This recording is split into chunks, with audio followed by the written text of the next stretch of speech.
La société C2I Santé, basée à Nancy, est passée à la fibre optique pour développer ses activités dans l'ingénierie de la santé, en particulier pour les cabinets de radiologie. Chacun sait qu'en radiologie, on utilise la technologie des rayons X traversant du corps humain pour projeter sur un film une image de l'intérieur de notre corps, pour voir par exemple un os brisé. Et bien, tout ça présente un danger pour les manipulateurs radio, les radiologues qui sont confrontés à cette pratique. Et donc, on demande à ce que les gens montent des dossiers administratifs, forment leurs salariés, fassent des mesures techniques régulières pour placer ce personnel en conformité vis-à-vis d'une législation européenne et donc en sécurité médicale.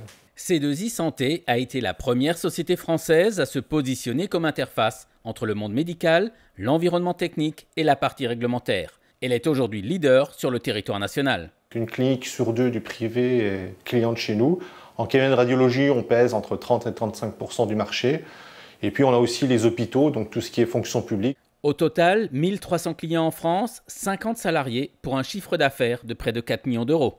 L'idée, c'est d'apporter à un radiologue, à un cabinet de radiologie, une offre beaucoup plus large pour l'aider à franchir un palier lié à une gestion PME-PMI. Parce que le cabinet au départ était une approche libérale, petite structure avec quelques salariés.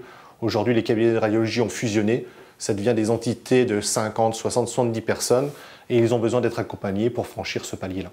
Animé par son esprit avant-gardiste de toujours, Thierry Gigoux n'a pas hésité à passer au très haut débit. Chez nous, il n'y a plus de serveurs. Tout est externalisé, du Word à l'Excel, à notre logiciel métier, à la gestion comptable aussi ou à la CRM. On a aujourd'hui un e-cloud global, pas uniquement sur l'hébergement des données, mais également en termes applicatifs. Ça nous donne une réelle force supplémentaire aujourd'hui. Parce que derrière tout ça veut dire aussi une réactivité auprès de nos clients.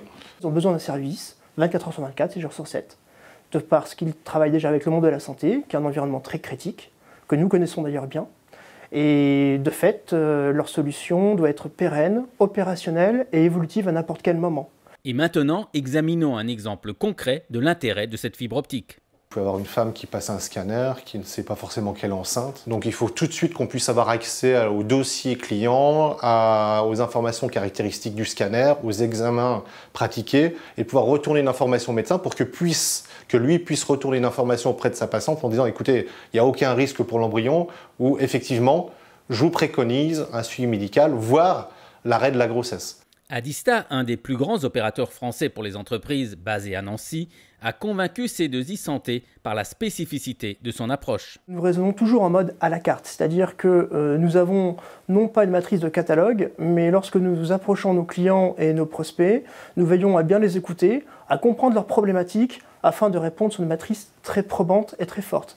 Donc ce qui nous permet de délivrer un cloud privé, mais vraiment sur mesure. Le tout avec de la téléphonie sur IP, des chats, de la visioconférence, un partage de documents pour un gain de temps et une réduction des déplacements. Au final, c'est même un avantage commercial. La valeur aujourd'hui de C2I Santé, c'est la capacité collaborative du niveau d'intelligence, on va dire, multi-personnes. Parce qu'aujourd'hui, on n'a pas une personne qui sort du lot peut-être maîtrisante de tous nos cœurs de métier. C'est chacun en soi a une spécialité, une expertise. Et la fibre optique permet très rapidement, en fait, un peu de façon collégiale, de mettre en commun une réflexion, une question et d'avoir une réponse rapide.